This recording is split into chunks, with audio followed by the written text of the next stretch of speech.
Live shot of Yonge and Dundas Square in downtown Toronto. It is 7:21. Good morning, T.O. You're watching Breakfast Television.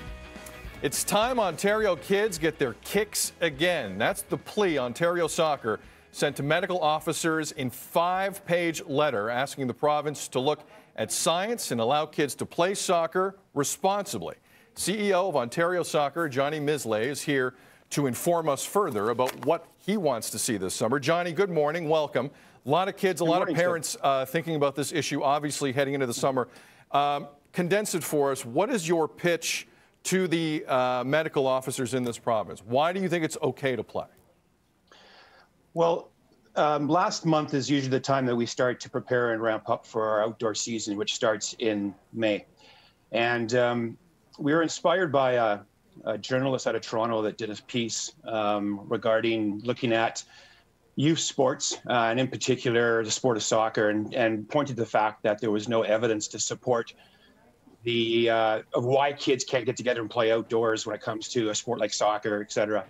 And so we did our own research ourselves and wanted to make sure that it aligned with what we had seen with the data that's out there. So we looked at a study done at the University of Wisconsin. That was a study that was very comprehensively done on youth sports and specifically on soccer.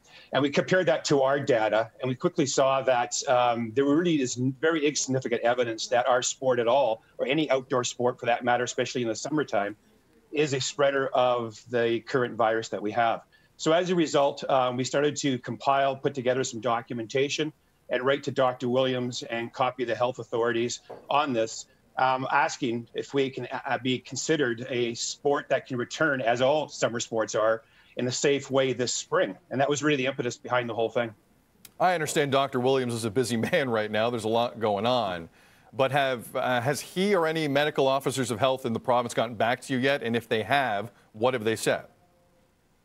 They have not. However, just within a 24, 48-hour period of sending that letter out last month, there was talk about it at the provincial health table as well as in the parliament. Dr. Williams was asked by the media about our letter specifically, and his comments on record were that youth sports are being reviewed with further information to come. We also had one MPP, Mr. Roman Baber, who also spoke to this in Parliament the very next day and was very emotional about the fact that getting kids back into organized sports, which are under controlled safety protocols, just like kids are in schools, is very important. And we also can't forget what's very important out of this, Sid, is the hidden pandemic that no one's talking about, but there's lots of evidence behind it, and that is the mental health and the well-being of our children. And we have to get them back doing physical activity, and there's a ton of science behind being active and what that means to good mental health and also into learning, really. Johnny, how many parents are reaching out here? I would assume, considering how many kids play soccer in this province, that you are being inundated with people looking for basically the same answers that you yourself and Ontario Soccer are looking for. What's the communication like right now between you and parents? Oh, it's been enormous, either through social media, but phone calls, emails. I mean, we're a large sport. It's the world's game. We impact 1 million households here in Ontario.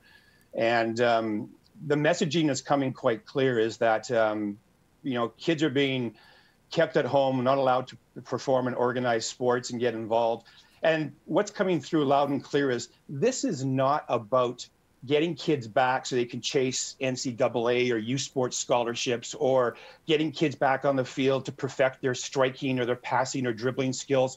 This is really just about getting kids back on the pitch simply for physical and mental health reasons. And that's our primary reason we want to get kids back playing. It's for that reason. And if that's coming back just in training mode, and then eventually getting into modified games, which they're looking forward to, these are the things that are very important for kids. Now, our data has shown that last year in 2020, in our outdoor season, we only had 29 cases. 29 cases out of 500,000 participants. And of those 29 cases, 17 were youth. And the origin of those cases were not from soccer. They were from home or from adults bringing it from the workplace. So when you look at a 4.4 cases per 100,000, and that compared to the University of Wisconsin study, that was 255 cases per 100,000. This is a very insignificant amount. And I'm happy to see that some of the doctors who are in the media have been referring to outdoor sports as being a low risk to the community. Johnny, it will be fascinating to see where this and a lot of things will go over the next couple of months. We appreciate your time this morning. Please, we might stop in again for an update down the road. Thank you. Have a good day. That'd be fantastic. Thank you very much, Sid. The Ford government expected to announce a province-wide stay-at-home order coming up later today, plus new restrictions for non-essential shopping. Coming up, 680 News reporter Carl Hansky tells us what changes you can expect at big box stores, and they are significant. Details straight ahead. You're watching BT.